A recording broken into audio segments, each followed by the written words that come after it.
Hi, I'm Johnny and you're watching the Hexy Beast. And on today's episode, I'm going to be reviewing an expansion. And the expansion I'm going to be reviewing is Wingspan, the Oceania expansion.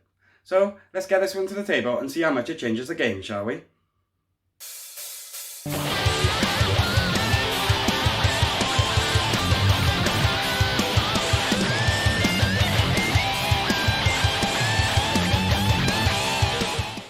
So this is the Oceania expansion for Wingspan.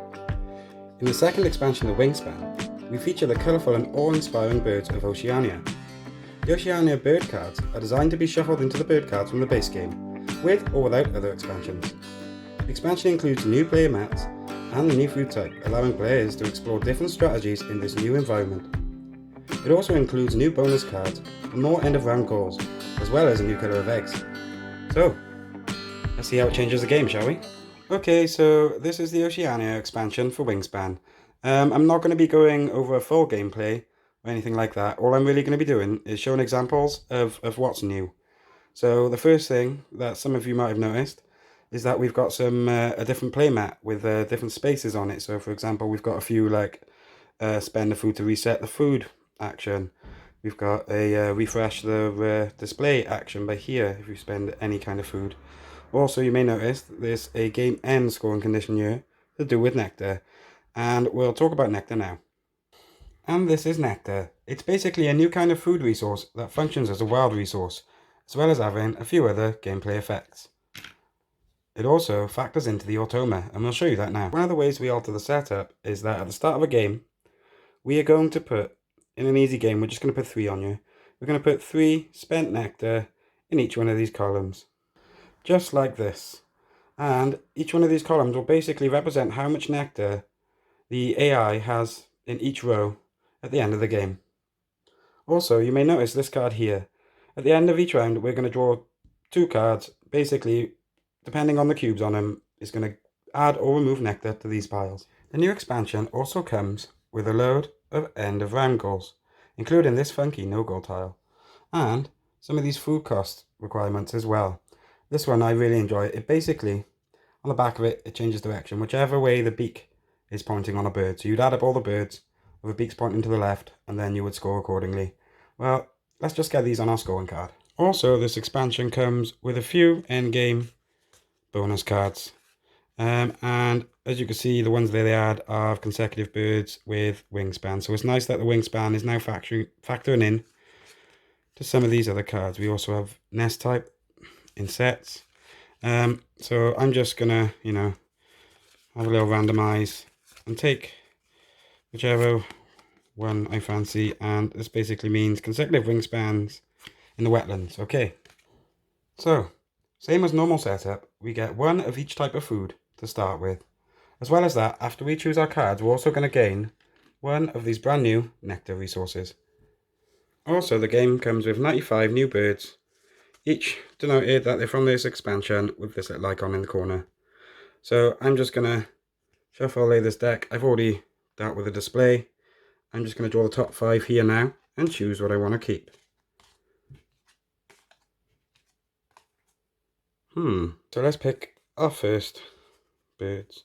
The eagle-eyed among you may have noticed, no pun intended, that we also have some of these game end powers as well, these new yellow powers. These are new for the Oceania expansion as well. So for example, at the end of the game, this one would let me lay 1 egg on each of my birds with a wild nest. This includes the one this one itself. So looking at what we're starting with, I think my best option right now, this one gives me a good option to show you how spent resources work as well. So I'm going to take these 2, and that it means that I have to get rid of 2 of my food. So anything I keep means I lose 1 food. So if we look here, we need to keep 1 of these, 1 of these, and 1 of these. And don't forget, we also get our nectar. This expansion also comes with a new load of wooden dice, which, as you noticed, on some of the sides has these extra nectar icons. This basically means you can choose between the resources. So this is how you'd get nectar throughout the game. So anyway, as per normal setup, let's just roll all the food dice into the dice tower and see what we get. So this is basically what we're starting with. What's also worth noting about the nectar is that you don't keep it from round to round. So at the end of the round, you'll either lose this unless you spend it, which I'm going to talk about now. Okay, so the first thing I'm going to do is I'm going to spend my first action cube to play a bird in here. And the bird I'm going to choose to play is this rainbow lorikeet. And basically, it requires that I have one nectar and one cherry in order to play this bird. So, this is where this space comes in. So because I've spent a nectar, I'll put the nectar there. And the berries, I'll just return to the supply. So now, not only do I get this brown power for when I use the food space, but thanks to the new board, I also get to spend any kind of food to reset the bird feeder. Now it's time for the automa's turn. And basically it functions the same as before because I'm using a standard automa just with this new nectar stuff. But there are actually two other kinds of automa in there. One where it can hold resources and another one which is designed to be played two-handed in a co-op game.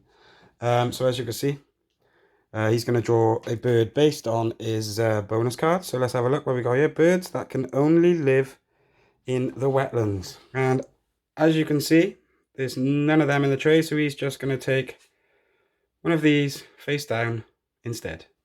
Okay, so it's my turn again. And if we look here, this is interesting. So if we were to discard a nectar to the spent nectar space in the woodlands, we would be able to gain another 2 food from the bird feeder. Oh, I've got a plan. Okay, so what I'm going to do is I'm going to do this to gain 2 food from the bird feeder. And as you can see, we just happen to have 2 dice that'll give me nectar. So I'm going to take those 2 and get 2 nectar. And now I'm going to activate this brown power here, which allows me to discard 1 of my nectar into this space here to gain another 2 food from the bird feeder. So I'm also going to take these mammals and these invertebrates. So as usual, automa again. And all he's going to do is gain 1 of the eggs. And one of the things you do get is a nice set of yellow eggs to go with the rest of the eggs. They don't really change anything in gameplay, but they're yellow. They're very yolky in colour. So we're just going to give 1 of these to the automa. Okay, let's just fast forward to the end of round because all I really need to show you now is how the automa scores these nectar piles. So after the end of the round, during the end of round sequence, what you're going to do is you're going to draw 2 of the automa cards in front of these columns. And based on the amount of cubes in them, I'll tell you what happens. So in this case, what I'm going to do is add 2 nectar to this grassland space. So that's 1, 2. As well as that, same as in a normal game of Wingspan, you're basically going to compare your tableau with whatever goal we have at the end of round 1. And say, for example, I add more birds with a cost of that than the automa did. I'm going to get first place and he's going to get second place. Okay, so I think now is a good time to talk about how nectar affects the endgame scoring. After we've spoken about this, I'm basically just going to cut to the part of the video where I tell you what I think. So first of all, let's talk about the scoring of nectar. So in each row, as you can see, through the amount of nectar I've spent throughout the game, I've gathered a few. The way we're going to sort this out is first we're going to compare everything in the forest row. So I have 2 nectar in the forest row, and the automa only has 1. So I would win the contest in this case and get 5 points, and the automa would get 2. So in the case of grasslands, he's got 2. I've got 2 even, and he's got 4, so he beats me. So he would get the 5 points, and I would get the 2 points. And he has nothing in his wetlands, and I have a good couple, so I would get the 5 points in this case.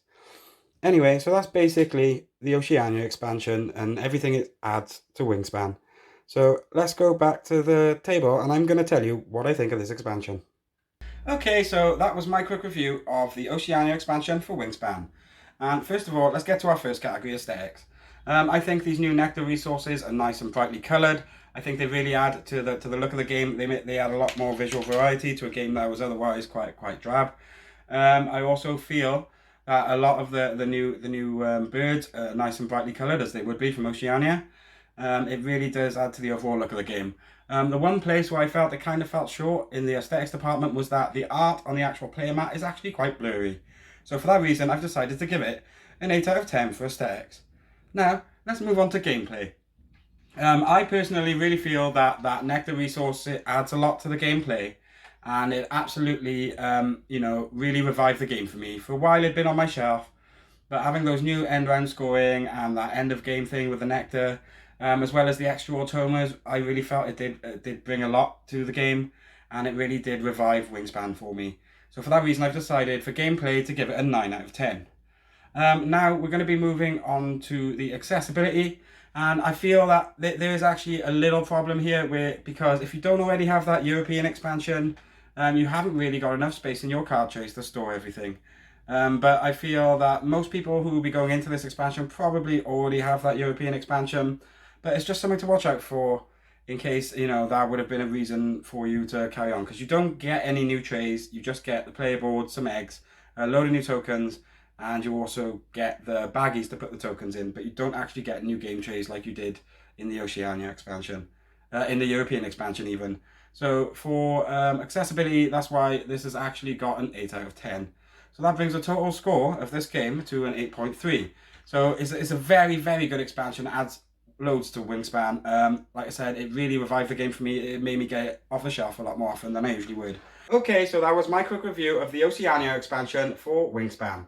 Anyway, if you like the look of this game or fancy adding anything else to your collection, please check out the link in my description to Firestorm Games. They're my local store, and they also have free shipping on most orders over £40. So anyway, if you like what you see, please feel free to smash that subscribe button up there and check out another one of my videos up here. Thank you for watching, and most of all, stay hexy everyone!